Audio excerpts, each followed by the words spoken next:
Yon, dito tayo sa may Kasaswerte na subdivision. Bali, sisilipin natin dito yung kinuhang bahay. Ganito nga pala yung kanyang itsura ng bahay dito. Kasaswerte. Ganito yung finishing niya. Yan, natapos na yung ilang pamada. Apat na unit to. Isang unit sa corner. Yan, ganito kaluwag. Dito to sa 13. Yan, Kasaswerte yung subdivision, pangalan. Ito naman yung mga ginagawa pa lang ngayon. Bali dito, check-upin natin. Bisitahin natin yung lot ng area.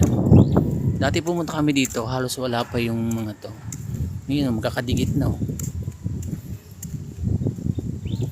Yun, nasipulan na rin yung kabilang side.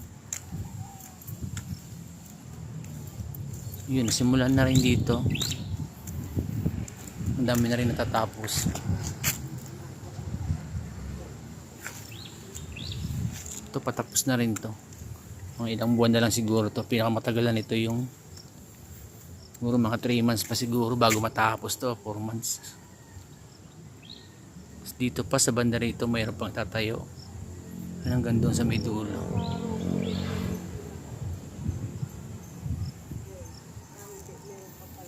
Ito nga pala yung kanya pinaka puso negro, imbakan ng dumi. Yan, nababaw lang siya.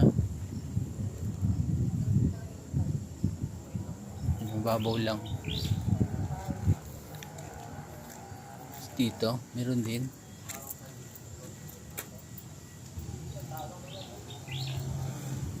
Yan, maganda yung pagkakagawa ng bahay na to, guys.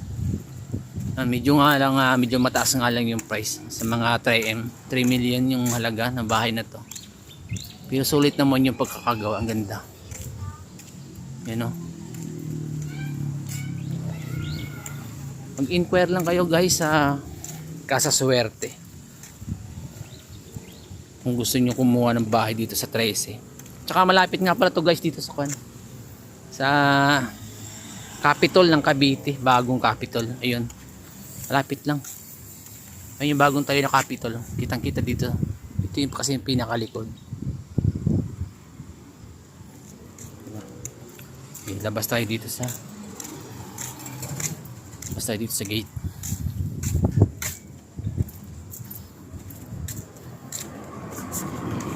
Yan. Ito yung bagong tayong Capitol ng Cavite. Yan, dito tinayo yung bago.